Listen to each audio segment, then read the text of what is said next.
সম্মানিত হাজিরিন, আমরা যে ভূপৃষ্ঠে বসবাস করি এটার নাম হচ্ছে জমিন। আরবিতে বলা হয় আরদ।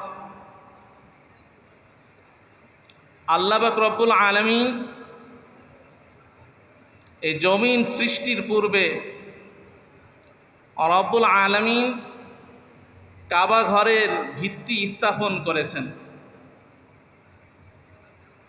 এরপরে কাবা ঘরের ভিত্তির সাথে মিশাইয়া আল্লাহ পাক রব্বুল আলামিন এই জমিনকে সৃষ্টি করেছেন। পৃথিবী সৃষ্টি করার পরে আল্লাহ পাক রব্বুল আলামিন যে মানব জাতিকে সৃষ্টি করেছেন, এই মানব জাতির সৃষ্টির 50,000 বছর পূর্বে আল্লাহ পাক রব্বুল আলামিন এই বাইতুল্লাহকে নির্মাণ করেছেন। জোরে বলেন না সুবহানাল্লাহ। আল্লাহ পাক রব্বুল আলামিন জমিন সৃষ্টির পূর্বে প্রথমে পানি সৃষ্টি করলেন। পানিটা আল্লাহ পাক রব্বুল আলামিন একটা মুক্তা থেকে সৃষ্টি করলেন। মুক্তা থেকে আল্লাহ পাক রব্বুল আলামিন যে পানি সৃষ্টি করলেন, এটা আল্লাহ তাআলার অশেষ কুদরত। এই মুক্তা থেকে যে পানি সৃষ্টি হইল, এই পানিটা পুরা পৃথিবীর প্রান্তে প্রান্তে ছড়িয়ে গেল। এখন প্রশ্ন জাগতে পারে যে একটা মুক্তা থেকে কি করে এত বেশি পানি কি করে বের হইতে পারে? প্রশ্নের উত্তর হলো, তিনি তো ইন্নাল্লাহা আলা কুল্লি শাইইন কাদির, সব কিছুর উপরে ক্ষমতাবান। তিনি চাইলেই পারেন। কুন, তিনি যদি বলেন কুন ফায়াকুন, হও ফায়াকুন, সুতরাং হয়ে যায়। এর একটা দৃষ্টান্ত আপনাদের সামনে পেশ করব। আল্লাহর নবী রাসূলুল্লাহ সাল্লাল্লাহু আলাইহি সাল্লাম কোনো এক জিহাদের ময়দান থেকে অথবা সফর থেকে ফেরার পথে যখন সাহাবীদের কাছে সমস্ত খাবার শেষ হয়ে যায়, পানিও শেষ হয়ে যায়, তো আল্লাহর নবী রাসূলুল্লাহ সাল্লাল্লাহু আলাইহি সাল্লাম তার কাছে সাহাবীরা অভিযোগ করলেন, ইয়া রাসূলুল্লাহ, আমাদের কাছে সমস্ত খাবার শেষ হয়ে গেছে। তো আল্লাহর নবী রাসূলুল্লাহ সাল্লাল্লাহু আলাইহি সাল্লাম একটা পাত্র উপস্থিত করতে বললেন। এই পাত্রের মধ্যে যার যার মশকের মধ্যে, বোতলের মধ্যে এরকম পানি জমা আছে, ওগুলা ঢালতে বললেন। কারো 1 ফোঁটা 2 ফোঁটা এরকম ঢাল পড়লো। আল্লাহর নবী রাসূলুল্লাহ সাল্লাল্লাহু আলাইহি সাল্লাম তার বরকতি হাত মোবারক এই পাত্রের মধ্যে রাখলেন এবং তিনি বিসমিল্লাহ পড়লেন। তো আল্লাহ পাক রব্বুল আলামিন আল্লাহর নবী রাসূলুল্লাহ সাল্লাল্লাহু আলাইহি সাল্লামের হাতে এই পরিমাণ বারাকা দান করলেন, বরকত দান করলেন যে তার হাতের আঙ্গুল মোবারক থেকে পানির ফোয়ারা বের হইতেছিল। সুবহানাল্লাহ। পুরা পাত্র ভরে গেল। সাহাবীরা নিজেরা পান করলেন, গবাদি পশুকে পান করাইলেন এবং সকলে যার যার পাত্র ভরে রাখলেন। যে আল্লাহ পাক রব্বুল আলামিন আল্লাহর রাসূল সাল্লাল্লাহু আলাইহি সাল্লামের হাতের বারাকাতে আল্লাহ পাক রব্বুল আলামিন এই পরিমাণ পানির বারাকা দান করতে পারেন, সেই আল্লাহর একটা মুক্তা থেকে এরকম পানি বের করা কঠিন কোনো কাজই নয়। জোরে বলেন না সুবহানাল্লাহ। এই মুক্তা থেকে পানি পুরা পৃথিবী জুড়ে ছড়িয়ে গেল। পানির মাঝে ঢেউ শুরু হইল, জলোচ্ছ্বাস। এই ঢেউ যখন পাড়ে আসতে লাগলো, এরকম একের পর এক আশ্রে পড়তে লাগলো, তো এই ঢেউর থেকে এরকম ফেনা তৈরি হলো, বুদবুদি।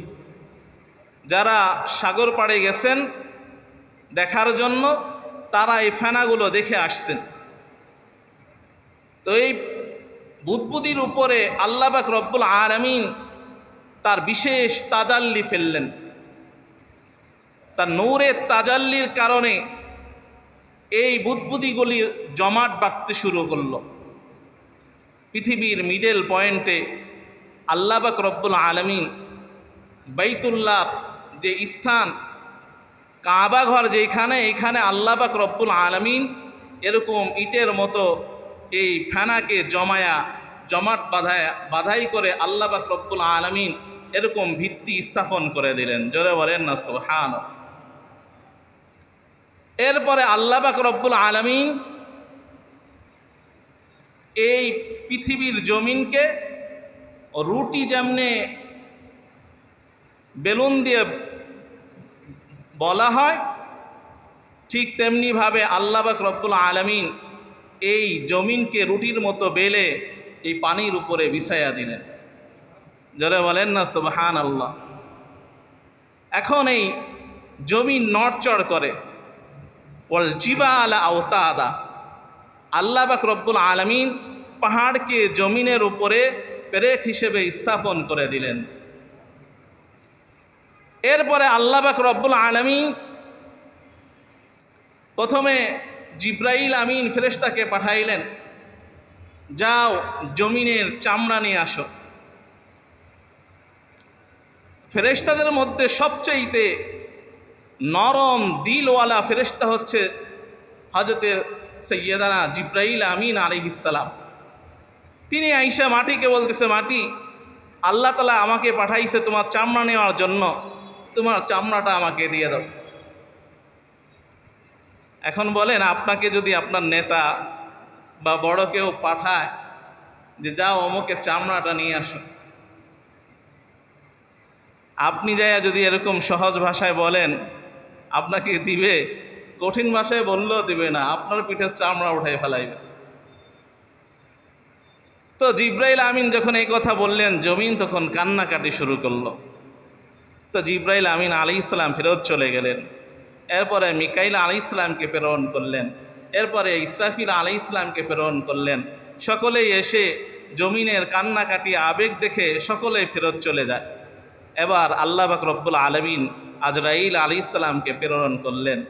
আজরাইল আলাইহিস সালাম দিলকে আল্লাহ পাক রব্বুল আলামিন আজরাইল আলাইহিস সালামের দিলকে অনেক কঠিন কঠোর করে সৃষ্টি করেছেন। তার দিলের মাঝে মায়া দয়া বলতে কিছু নাই। আল্লাহ তাআলা বলছেন, জমিনকে বলা বলি নাই, জমিনের উপরে এক হাত মারছেন, জমিনের চামড়াটা গোছাইয়া আল্লাহ তাআলার কাছে হাজির করছেন। জোরে বলেন না সুবহানাল্লাহ। এই চামড়া থেকে, জমিনের চামড়া থেকে আল্লাহ পাক রব্বুল আলামিন তার নিজ কুদরতি হাতে সৈয়দানা আদি পিতা হযরতে আদম আলাইহিস সালামকে সৃষ্টি করলেন। জোরে বলেন না সুবহানাল্লাহ। এই জমিনের চামড়ার নাম হচ্ছে আদিম, অর্থাৎ চামড়া। আদম অর্থ চামড়া, এই জন্য বাবাকে আদম বলা হয়। এরপরে আল্লাহ পাক রব্বুল আলামিন সৈয়দানা আদম আলাইহিস সালামের বাম পাজরের হাড় থেকে হযরতে আম্মাজান হাওয়া আলাইহিস সালামকে সৃষ্টি করলেন। জোরে বলেন না সুবহানাল্লাহ। এরপরে আল্লাহ পাক রব্বুল আলামিন এই মানব জাতিকে সৃষ্টি করলেন। তাহলে আমাদের মূল উৎস হচ্ছে কাবা, বাইতুল্লাহ। তাহলে শুরু থেকে আসি, পিছন থেকে। আল্লাহ পাক রব্বুল আলামিন প্রথমে মুক্তা সৃষ্টি করেছেন, মুক্তা থেকে পানি সৃষ্টি করেছেন, পানি থেকে আল্লাহ পাক রব্বুল আলামিন বুদবুদি সৃষ্টি করেছেন, বুদবুদি থেকে আল্লাহ পাক রব্বুল আলামিন বাইতুল্লাহর ভিত্তি স্থাপন করেছেন, বাইতুল্লাহর ভিত্তিকে কেন্দ্র করে আল্লাহ পাক রব্বুল আলামিন এই জমিনকে বিছাইছেন। এরপরে আল্লাহ পাক রব্বুল আলামিন জমিনের চামড়া দিয়া হযরত সৈয়দানা আদম আলাইহিস সালামকে সৃষ্টি করেছেন। আদম আলাইহিস সালামের বাম পাজরে হাড় দিয়া আম্মাজান হাওয়া আলাইহিস সালামকে সৃষ্টি করেছেন। আম্মাজান হাওয়া আর আদম আলাইহিস সালাম উভয়ের সমন্বয়ে আল্লাহ পাক রব্বুল আলামিন সমগ্র মানব জাতিকে সৃষ্টি করেছেন। সুবহানাল্লাহ। বাইতুল্লাহটা আমাদের দেশ থেকে সড়ক পথে ঢাকা থেকে দূরত্ব হচ্ছে